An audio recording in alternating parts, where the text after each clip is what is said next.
Well, I'm honored to be here today with Kelly Ziegner. Now, Kelly is president and CEO of Elgin Middlesex, or is it Middlesex Elgin? Which Yeah, is Elgin Middlesex United Way. Yep. United Way. That's right. Just want to make sure I got that right. And I really appreciate you being here today, Kelly. And I've looked forward to this because I think that for the folks that I've been talking to, I always start off with how is COVID affecting you as an organization? And for many groups, they have a focus and they're trying to get around to it. The problem, I would presume, for the United Way here is the fact you've got many areas, many pots on the stove that you have. That's always been the way it's been with United Way. So I presume the effects on you would be a little bit different, perhaps, than it has been on others. How has it been for you? Yeah, I mean, just speaking as a leader, leading an organization in our community, it's a tough time to be, working and supporting your workers as they're dealing with, self-isolation and school Yeah. closures. And so we're sort of always doing this juggling act internally to make sure that we, have all those pots boiling because the Mhm. community really needs us right now. So being a leader, it's tough, and it's tough on workers and organizations. But when I think from a community perspective on the pandemic, I would say it was the best of times, it was the worst of times. And we certainly are seeing, and you're feeling this every day at the food bank. It is the worst of times for many, far too many people in our community. The needs are spiking in unprecedented ways. And as you're probably seeing as well, it's often individuals and families that have never had to reach out for support. So certainly seeing that. The best of times, though, is we're seeing that in a couple of ways. One, how our community is rallying together. Those who are still in a position to give are giving and giving more.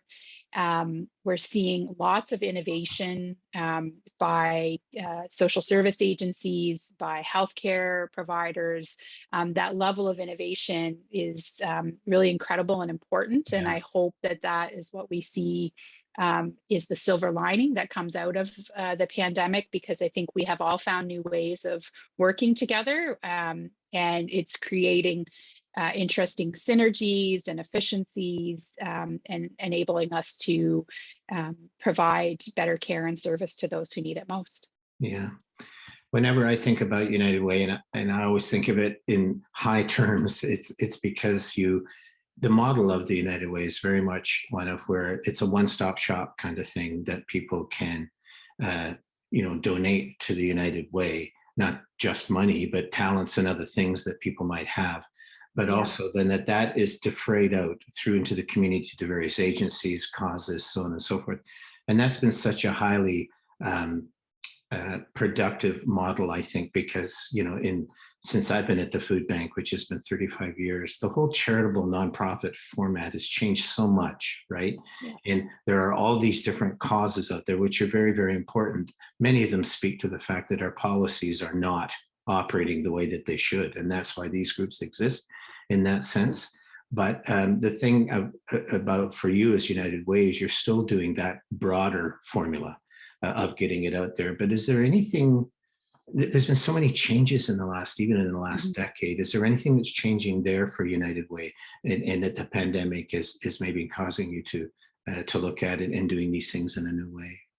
Yeah, there's certainly a couple of things in our evolution as an organization, and some of it's been accelerated by the pandemic. So I think it would say first and foremost, most people know us as a fundraiser, and as we have many big successful workplace campaigns, is where often people are introduced to United Way, where there's fundraising happening at Canada Life or at Western.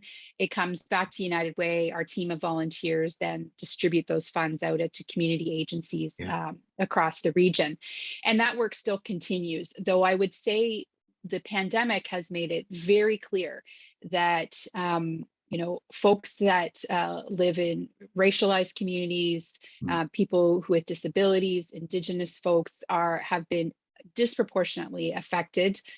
have always been disproportionately affected by poverty, but that the pandemic has really laid that bare.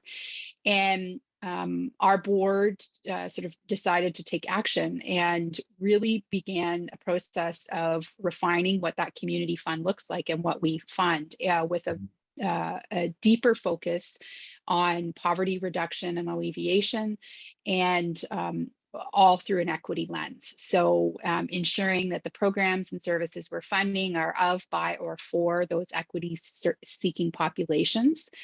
And so we're just in the thick of right now, our volunteers are going through all of those grant applications that we received this fall. So for the first time in decades, we had an open and competitive process for funding. Which meant that we received close to $14 million in funding requests for about $5 million. So that speaks to the need in the community for certain. And also, it will be a very, very difficult decision making process for those community volunteers who are adjudicating those requests right now. So that's a process that they're engaged with. We also have just opened up a small granting stream called project funding, and that closes on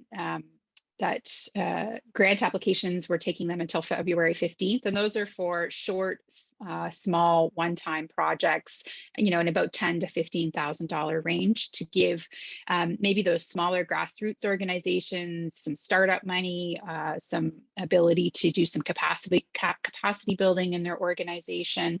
And so that's a new funding stream for us that's available right now as well. And then besides our funding, the other piece that we're getting deeper and deeper involved with is around advocacy and public policy. As you and I have discussed many times, the work that we're doing on the front lines is, sort of the ER and fixing people up and for the moment and sending them back out on the street. But then those deep-rooted underlying issues are policy decisions that are being made at all three levels of government. And it's important for us as a nonprofit sector to identify those root causes and work together to advocate for things like increased social assistance rates, improved access to housing, all of those things that are at the root of why you're seeing people show up at the food bank, or why people don't have the mental health care supports that they have. Yep. Were you in that process about the inclusion of other things before COVID started, and then that just kind of accelerated it, or was it COVID that kind of caused it? I would say we were dipping our toe more into that public policy work, for about 5 years, but certainly the pandemic has accelerated that. And, I would say we've, and I don't know if you've experienced this too, government has been leaning in and listening and wanting advice from organizations like ours who are seeing what is sort of showing up on the doorsteps of our local communities. And so we've used that opportunity to really build those relationships and talk about those issues in ways that make it tangible and meaningful for policymakers. Yeah, even for a government, and I understand it a bit from the federal aspect, when you hit a crisis like COVID and you want to release funds to go out there, you tend to release them to the groups, I think, that are kind of have a broad reach, that have an ability to make an impact. So food banks, many of the food banks in the country benefited towards that. But in order to do that, the federal government gave the money to put to the Food Banks Canada, of which we are a member, and then it's distributed down through that. That makes a lot of sense to me, because it's an emergency and you're trying to free up these funds and do the most good in a short period of time. On the other hand, it's not quite as personal. You're leaving the personal aspect of that up to the agencies that are going to get helped through this kind of way, right? But were you folks, I think federal funds were given to United Ways to help to accelerate that process as well. Is that correct? That's right. So we help distribute the Emergency Community Support Fund. So in our local region, United Way worked with local area community foundations, London Community Foundation, Elmer, St. Thomas.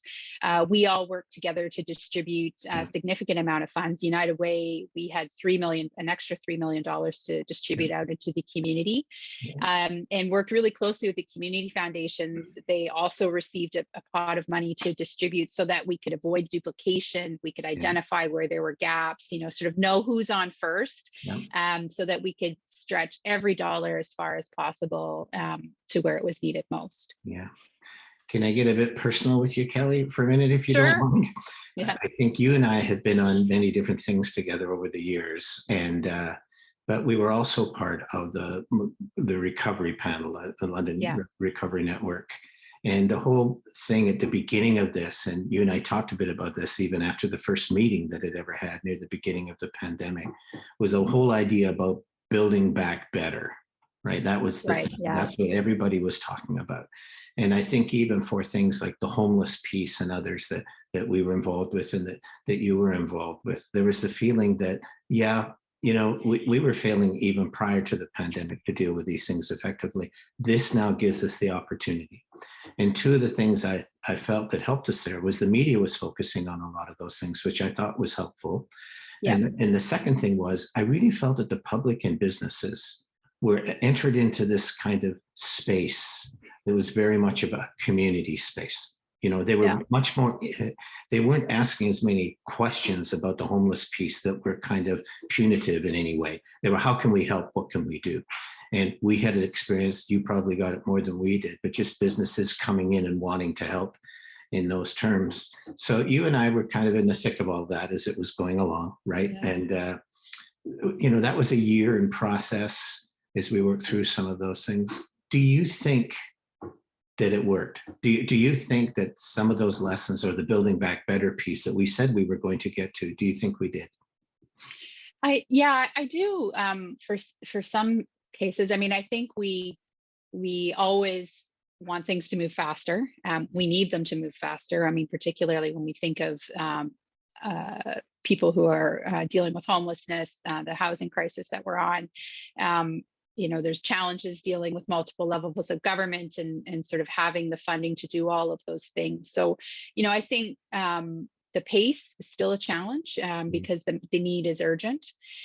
But where I would say some of that innovation I spoke to right off the top was having this cross-sectoral approach. So that was through the London Community Recovery Network. And, I think often sectors are very sort of guilty of being very insular, right? I work in the nonprofit sector, or I work in the corporate sector, and we bring those leaders, together as a sector. But what I found through LCRN is having, a table where you had labor represented, and you had corporate, and you had nonprofit, all government, all coming together to, look for solutions that, were outside the box, or, challenge the thinking that we often have. I think in the nonprofit sector, when we start thinking about a solution to something, we think within the box, within the constraints of funding, within the constraints of partnerships or whatever. And I think having some entrepreneurial thinking and some corporate thinking to say, don't start there, start out here, tell us what the solution is, and we'll figure out how to get there. So I think that level of innovation was really inspiring and good to be a part of. I hope that continues, and I continue to sort of poke at that. Any table I'm at, I'm saying, like, who else can we bring to the table that's not the usual suspects, and hope that certainly continues.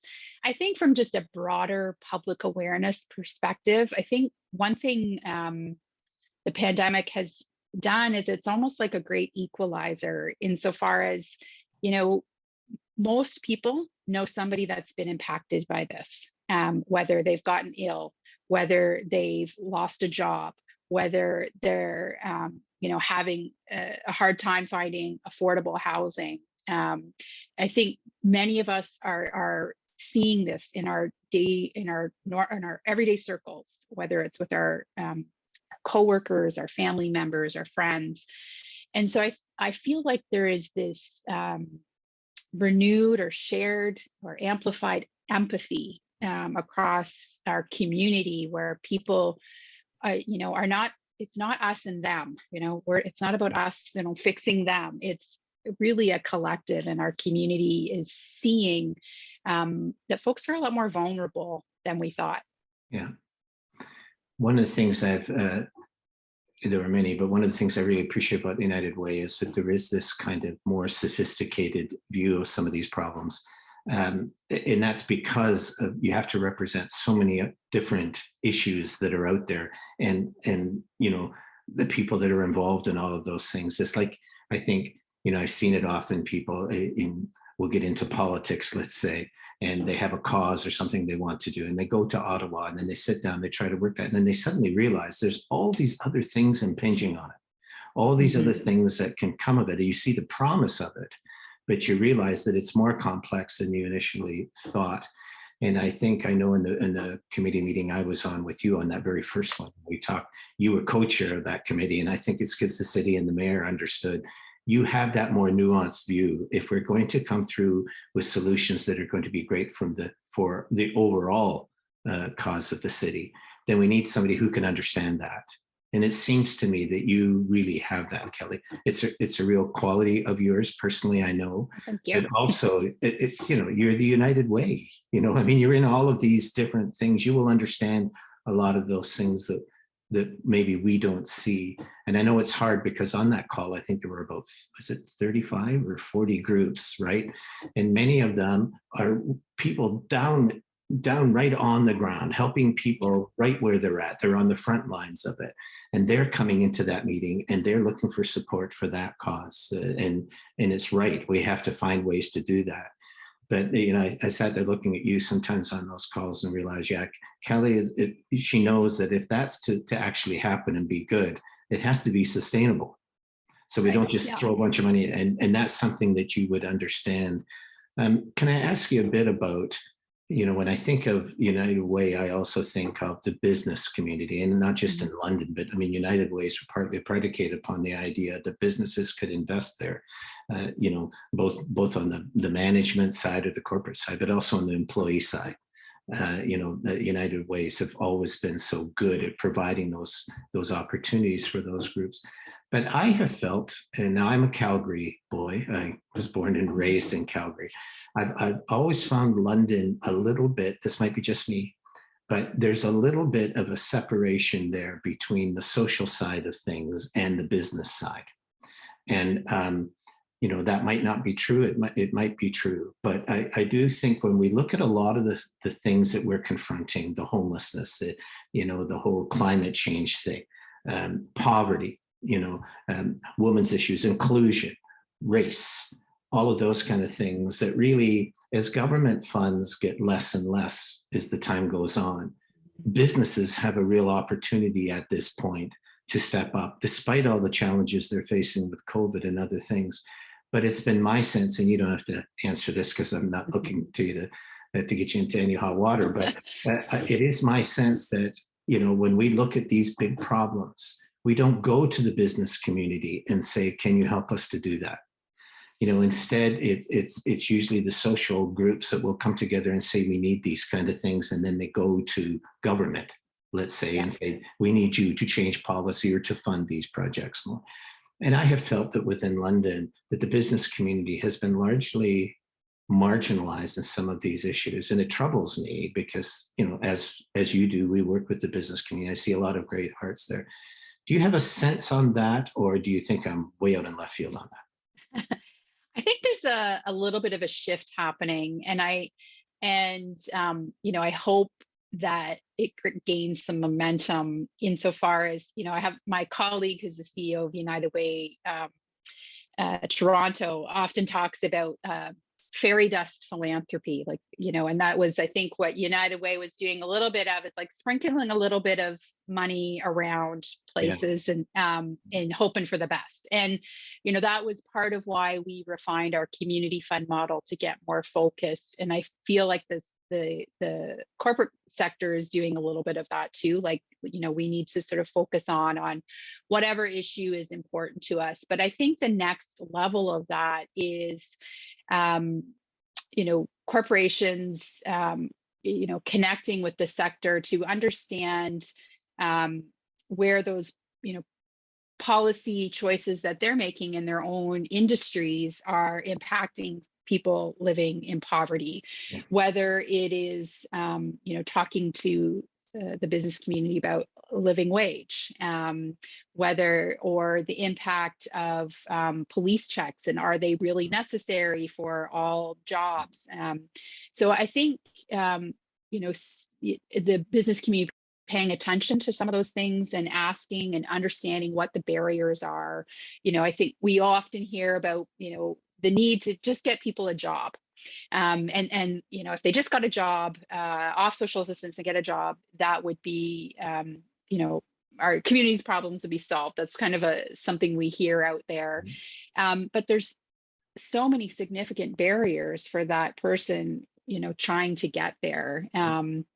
And how can corporations be a part of those solutions, not just from a philanthropic point and giving to the food bank and giving to United Way or social service agencies, but really taking some deep reflection on, what can we do to be a better employer, to give people a fair shot at, thriving in our community. And I hope that that's gains more momentum. And we do have great examples in our local community of organizations that are doing just that, right? And trying to change their own practices to ensure that everyone has a fair shot. Yeah, I really agree with that. I think it's interesting because when you go through times like this where governments, they do come forward, they step forward, they give the funds and the resources that are necessary because you're in a crisis. I've been at the food bank for 35 years. We've had, like, I think 5 prime ministers in that time, many different mayors and councillors and others. And policy changes depending on the economic situation. So I think right now, it's really true that governments are stepping up more to help in this crisis situation. But frequently what happens after it's over is then you get governments come and say, now we've got this debt and we've got to pay it off. Yeah. And the lowest hanging fruit on that is often these social programs, right? Yeah. Economic programs that are meant to help the marginalized. And I think that's one of the main things that we have to do when we advocate, to say, look, we've been through this. And people like you in the United Way have been through this a lot longer than the food bank, but we've been through this many times before. And every time we take 2 steps forward or a step forward, all of a sudden another policy comes back and it guts the very system that's been designed to help people to get these things that you're talking about. And I just fear that that's going to happen after this one, because the amount of debt is pretty high here because of it. There is the inflation and other things. But I think all of us, and we would look to United Way to help lead in that, is that we have to remind governments that the whole thing about policy is, once you design it and you fund it, you can't just go willy-nilly with it. Yeah. People don't work like that. People have to progress through these stages in their lives in order to be able to get to the point that they deserve to be at. You would feel that way, I would presume. Well, yeah, it's, I feel like we're sort of walking up to the edge of a cliff right now, where we are seeing some increased investment, but it's largely being viewed as temporary. And like you said, I think we're going to be jumping into several years of austerity when it comes to government funding. And so as a sector, we're bracing for that. And I think there's lots of advocacy happening both at a provincial and a national level for the nonprofit sector to find a home within government. I mean, we are the front lines. We know what's happening in local communities and really can be tremendous allies of all levels of government on, getting the funding out effectively, being a place where we can collect community level data to help inform decisions.